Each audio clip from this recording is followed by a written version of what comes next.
Good evening friends. Meet RPSC के online YouTube channel पर आप सभी का स्वागत है। हम राजस्थान माध्यमिक शिक्षा बोर्ड की कक्षा 10th का अध्याय प्रथम, जिसका नाम है राजस्थान का इतिहास एक परिचय में राजस्थान की सभ्यताओं के एमसीक्यूज पर हम देख रहे थे। आज हम उसी सीरीज को आगे बढ़ाते हुए एमसीक्यूज का पार्ट 2 प्रारंभ करने जा रहे हैं। तो शुरुआत करते हैं। धूलकोट सभ्यता के प्रमाण किस सभ्यता स्थल से प्राप्त होते हैं? धूलकोट सभ्यता के प्रमाण आहड़ सभ्यता उदयपुर से प्राप्त होते हैं। कहाँ से प्राप्त होते हैं? आहड़ सभ्यता उदयपुर से प्राप्त होते हैं। आहड़ सभ्यता स्थल किस नदी के किनारे है? आहड़ सभ्यता स्थल आहड़ या बेडेच नदी के किनारे है। आहड़ या बेडेच नदी के किनारे हैं। दोनों नदियां कहाँ पर है? उदयपुर में है। कहाँ पर है भाई? उदयपुर में। नेक्स्ट पढ़ते हैं। आहड़ सभ्यता स्थल का उत्खनन किसके द्वारा किया गया? आहड़ सभ्यता का उत्खनन अक्षय कीर्ति व्यास द्वारा 1953 में किया गया था। कब किया गया था भाई? 1953 में किया गया था। आहड़ सभ्यता स्थल को किस अन्य नाम से जाना जाता है? आहड़ सभ्यता स्थल को ताम्रवर्ती नगरी के नाम से जाना जाता है। आहड़ सभ्यता स्थल को किस नाम से जाना जाता है? ताम्रवर्ती नगरी के नाम से भी जाना जाता है। गिलुंड सभ्यता स्थल किस नदी के किनारे है? गिलुंड सभ्यता स्थल बनास नदी के किनारे स्थित है। कौन सी नदी के किनारे स्थित है भाई? बनास नदी के किनारे स्थित है। गिलुंड सभ्यता स्थल का उत्खनन किसके निर्देशन में किया गया था? गिलुंड सभ्यता का उत्खनन बीबी लाल द्वारा 1957-58 में किया गया था। कब किया गया था? 1957-58 में किया गया था। बागोर सभ्यता स्थल का उत्खनन किसके निर्देशन में किया गया? बागोर सभ्यता का उत्खनन वी.एन. मिश्र द्वारा 1967 से 70 के बीच में किया गया था। कब किया गया था? 1967 से 70 के बीच में बागोर सभ्यता स्थल का उत्खनन वी.एन. मिश्र द्वारा किया गया था। कृषि एवं पशुपालन के प्राचीनतम साक्ष्य कहाँ से प्राप्त होते हैं? कृषि व पशुपालन के प्राचीनतम साक्ष्य बागोर सभ्यता भीलवाड़ा से प्राप्त होते हैं। कहाँ से प्राप्त होते हैं? बागोर सभ्यता भीलवाड़ा से प्राप्त होते हैं। नेक्स्ट पढ़ते हैं। गणेश्वर सभ्यता स्थल किस नदी के किनारे है? गणेश्वर सभ्यता स्थल कांतली नदी नीम का थाना सिक्कर में स्थित है। कौन सी नदी भाई? कांतली नदी। कहाँ पर? नीम का थाना। जिला कौन सा है? सिक्कर। कौन सी सभ्यता? गणेश्वर सभ्यता। इंपॉर्टेंट क्वेश्चन है। कपशवणी मृदपात्र किस सभ्यता स्थल से प्राप्त होते हैं? कपशवणी मृदपात्र किस सभ्यता स्थल से प्राप्त होते हैं? गणेश्वर सभ्यता स्थल से। कौन सी सभ्यता स्थल से भाई? गणेश्वर सभ्यता स्थल से। भारत की ताम्रयुगीन सभ्यताओं की जननी किसे कहा जाता है? गणेश्वर सभ्यता को। इंपॉर्टेंट क्वेश्चन है कि भारत की ताम्रयुगीन सभ्यताओं की जननी किसको कहा जाता है? गणेश्वर सभ्यता को। यूनानी सुराही किस सभ्यता स्थल से प्राप्त होती है? Most important. यूनानी सुराही किस सभ्यता स्थल से प्राप्त होती है? भीनमाल जालोर से प्राप्त होती है। भीनमाल जालोर से प्राप्त होती है। भीनमाल का प्राचीन नाम क्या था? भीनमाल का प्राचीन नाम श्रीमाल था। क्या था भाई? श्रीमाल था। Important question. Next. Roman amphora जिसको हिंदी में बोलते हैं सुरापात्र। क्या बोलते हैं? सुरापात्र। रोमन एम्फोरा किस सभ्यता स्थल से प्राप्त होता है? यह भीनमाल सभ्यता स्थल से प्राप्त होता है।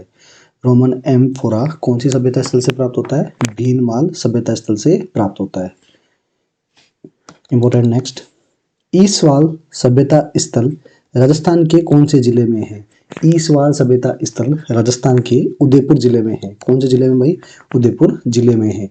राजस्थान में मौर्यकालीन सभ्यताओं के उल्लेख किस स्थान से प्राप्त होते हैं? तो राजस्थान में मौर्यकालीन सभ्यताओं के उल्लेख विराटनगर जयपुर से प्राप्त होते हैं। कहां से प्राप्त होते हैं? विराटनगर जयपुर से प्राप्त होते हैं। अशोक का कौन सा अभिलेख विराटनगर से प्राप्त हुआ है? अशोक का कौन सा अभिलेख विराटनगर से प्राप्त हुआ है? तो अशोक का भाब्रू शिलालेख। कौन सा शिलालेख? अशोक का भाब्रू शिलालेख विराटनगर से प्राप्त हुआ है। ताम्र पाषाणकालीन सभ्यता स्थल बालाथल किस स्थान पर है? उदयपुर में है। कहाँ पर है? उदयपुर में है। बालाथल सभ्यता स्थल का उत्खनन किसके द्वारा किया गया? वी.एन. मिश्र के द्वारा बालाथल सभ्यता स्थल का उत्खनन किया गया था।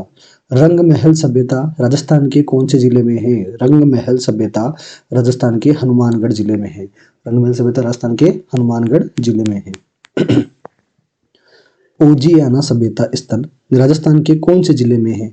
ओजियाना सभ्यता स्थल राजस्थान के भीलवाड़ा जिले में है। ओजियाना सभ्यता स्थल राजस्थान के कौन से जिले में भाई? भीलवाड़ा जिले में है। नेक्स्ट पढ़ते हैं। बरौर सभ्यता स्थल कहाँ पर स्थित है? Important question. बरौर सभ्यता स्थल राजस्थान के गंगानगर जिले में स्थित है। कहाँ पर है भाई? गंगानगर जिले में स्थित है। ये भी बहुत इंपॉर्टेंट क्वेश्चन है। राजस्थान में वैदिक सभ्यता के प्रमाण किस स्थल से प्राप्त होते हैं? तो राजस्थान में दो सभ्यता है, एक तो है डेरा तरखान वाला और एक चक 64। क्या नाम है? डेरा तरखान वाला और चक 64। दोनों कहाँ पर है? गंगानगर। कहाँ पर है भाई? गंगानगर में है। दोनों कहाँ पर है? गंगानगर में। तो आपसे डायरेक्ट ये भी क्वेश्चन पूछा जा सकता है कि डेरा तरखान वाला राजस्थान के कौन से जिले में है? गंगानगर। चक 64 राजस्थान के कौन से जिले में है? तो गंगानगर। दोनों से किसकी जानकारी प्राप्त होती है हमें? कौन से प्रमाण मिलते हैं भाई? वैदिक सभ्यता के। नेक्स्ट पढ़ते हैं। पांडवों ने किस स्थान पर अज्ञातवास व्यतीत किया था? सॉरी, पांडवों ने किस स्थान पर अज्ञातवास व्यतीत किया था? मत्स्य प्रदेश के विराट नगर में। मत्स्य प्रदेश के विराट नगर में राजा विराट के यहाँ पांचों पांडव और द्रौपदी अज्ञातवास व्यतीत करते हैं। किस बौद्ध ग्रंथ में 16 महाजनपदों का उल्लेख मिलता है? Important question. किस बौद्ध ग्रंथ में 16 महाजनपदों का उल्लेख मिलता है? अंगुत्तर निकाय में। कौन से निकाय में भाई? अंगुत्तर निकाय में। मत्स्य जनपद का सर्वप्रथम उल्लेख कहाँ पर मिला है? मत्स्य जनपद जिसमें हम मुख्यतः अलवर वाला क्षेत्र, कौन सा क्षेत्र? अलवर भरतपुर वाला क्षेत्र, उसको पहले मत्स्य जनपद कहते थे। इसका उल्लेख हमें ऋग्वेद से मिलता है। कौन से वेद से मिलता है? ऋग्वेद से मिलता है। विराटनगर के राजा विराट की पुत्री उत्तरा, क्या नाम है? उत्तरा का विवाह किसके साथ हुआ था? उत्तरा का विवाह अभिमन्यु के साथ हुआ था, जो अर्जुन का पुत्र था। किसका पुत्र था? जो अर्जुन का पुत्र था। अभिमन्यु व उत्तरा का पुत्र कौन था जो पांडवों का उत्तराधिकारी बना? अभिमन्यु व उत्तरा का पुत्र परीक्षित था। कौन था भाई? परीक्षित था, जो पांडवों का उत्तराधिकारी बना। भारत में किस काल को राजपूत काल की संज्ञा दी गई है? ये सवाल बहुत बार पूछा गया है कि भारत में किस काल को राजपूत काल की संज्ञा दी गई है? तो भारत में पूर्व मध्य काल को, जो 7वीं सदी से 12वीं सदी तक है, उसे कौन सा काल कहा गया है भाई? राजपूत काल कहा गया है। राजपूतों को वैदिक आर्यों की संतान किसने माना है? राजपूतों को वैदिक आर्यों की संतान डॉक्टर जी.एच. ओझा व सी.वी. वेद, डॉक्टर जी.एच. ओझा और सी.वी. वेद द्वारा माना गया है। राजपूतों की अग्निकुंड से उत्पत्ति का मत किसने दिया? चंद्रबरदाई ने। किसने? चंद्रबरदाई, जो पृथ्वीराज के दरबारी कवि थे। किसके दरबारी कवि थे? पृथ्वीराज चौहान के।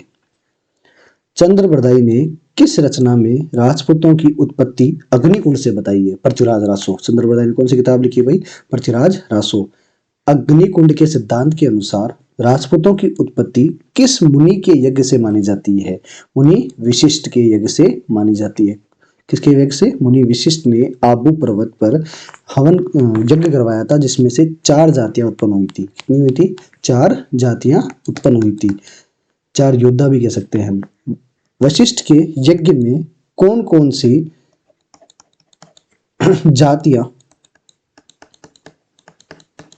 या योद्धा उत्पन्न हुए थे? परमार, चालुक्य, प्रतिहार और चौहान। परमार, चालुक्य, प्रतिहार और चौहान उत्पन्न हुए थे। राजपूतों की ब्राह्मणों से उत्पत्ति किसने बताई है? राजपूतों से की ब्राह्मणों से उत्पत्ति डॉक्टर डी.आर. भंडारकर ने बताई है। किसने बताई भाई? Doctor DR. भंडारकर ने बताई है। नेक्स्ट पढ़ते हैं। राजपूतों के ब्राह्मणों से उत्पत्ति का सिद्धांत का खंडन किसने किया? डॉक्टर दशरथ शर्मा ने ब्राह्मणों से उत्पत्ति के सिद्धांत का खंडन करता है। ब्राह्मणों से उत्पत्ति का सिद्धांत डॉक्टर डी.आर. भंडारकर देते हैं। किसने राजपूतों को विदेशियों की संतान बताई है? कर्नल जेम्स टॉड राजपूतों को विदेशियों की संतान बताते हैं। अबुल फजल ने गुहिल वंश को किससे संबंधित बताया है? अबुल फजल ने गुहिल वंश को ईरान के नौशेखा शासकों से संबंधित बताया है। कौन से राजाओं से? नौशेखा शासकों से संबंधित बताया है। कर्नल टोड ने गुहिल वंश को किससे संबंधित बताया है? कर्नल टोड ने वल्लभी, जो गुजरात में मुख्य थे, कहां पर है? गुजरात के शासकों में शिलादित्य का संतान गुहिल को बताया है। किसकी संतान? शिलादित्य की संतान किसको बताया भाई? गुहिल को बताया है। तो गुहिल का संबंध कर्नल जेम्स टोड किससे करते हैं? वल्लभी के शासकों से करते हैं। नेक्स्ट पढ़ते हैं। गुहिल वंश को ब्राह्मणों से संबंधित किसने बताया है? गुहिल वंश को ब्राह्मणों से संबंधित बताने वाले दो आदमी हैं। एक तो गोपीनाथ शर्मा इतिहासकार, एक है मनोहत नैन्सी। एक कौन है भाई? मनोहत नैन्सी। गुहिल के बाद मेवाड़ का प्रतापी शासक कौन बनता है? गुहिल के बाद मेवाड़ का प्रतापी शासक बप्पा रावल बनता है। कौन बनता है भाई? बप्पा रावल बनता है। बप्पा रावल ने किसे हराकर चित्तौड़ पर अधिकार किया था? बप्पा रावल ने मौर्य वंश के राजा मानमोरी को हराकर चित्तौड़ पर कब्जा किया था या अधिकार किया था। कब किया था? 734 ईस्वी में। कब किया था? 734 ईस्वी में। इसकी हमें जानकारी वीर विनोद किताब या पुस्तक के अनुसार मिलती है। इसकी जानकारी हमें कौन सी पुस्तक से मिलती है? वीर विनोद से। वीर विनोद के राइटर कौन है? कवि श्यामल दास जी, कवि राजा श्यामल दास जी। बप्पा रावल ने एकलिंग जी का मंदिर कहां पर बनाया? कैलाशपुरी उदयपुर में। कहां पर? कैलाशपुरी उदयपुर में बनाया था। बप्पा रावल ने अपनी राजधानी किसे बनाया? नागदा। किसको बनाया था? नागदा को अपनी राजधानी बनाया था। बप्पा रावल ने अपनी राजधानी किसको बनाया? नागदा को बनाया। बप्पा रावल ने कौन सी उपाधि धारण की? बप्पा रावल ने काल भोज की उपाधि धारण की थी। कौन सी उपाधि धारण की? बप्पा रावल ने काल भोज की उपाधि धारण की। अन्य उपाधियां हिंदू सूर्य, राजगुरु और चकवे। चकवे इंपॉर्टेंट है। चारों दिशाओं को जीतने वाला, इसमें कौन सी आएगी भाई? चकवे, चारों दिशाओं को जीतने वाला। नेक्स्ट पढ़ते हैं। इतिहासकार सीवी वेद ने बप्पा रावल की तुलना किससे की है? इतिहासकार सीवी वेद ने यूरोप के चार्ल्स मार्टल से, जो फ्रांसीसी सेनापति था, उससे इसकी तुलना की है। सीवी वेद का पूरा नाम चिंतामणि विनायक वेद था। क्या नाम था? चिंतामणि विनायक वेद था। बप्पा रावल के नाम पर पाकिस्तान में कौन सा शहर बसाया गया? रावलपिंडी। बप्पा रावल के नाम पर पाकिस्तान में कौन सा शहर है? रावलपिंडी। राजस्थान में लकुली संप्रदाय का एकमात्र मंदिर कौन सा है? एकलिंग जी का मंदिर। कौन सा है भाई? एकलिंग जी का मंदिर। बप्पा रावल ने कितने ग्रेन का स्वर्ण सिक्का चलाया था? 115 ग्रेन का। बप्पा रावल ने कितने ग्रेन का स्वर्ण सिक्का चलाया? 115 ग्रेन का। तो ये हमारे राजस्थान के इतिहास के जो परिचय में कक्षा 10th का अध्याय 1 है, उसके MCQs थे। Thank you so much. Channel को सब्सक्राइब करना, लाइक करना एंड शेयर करना। Thank you.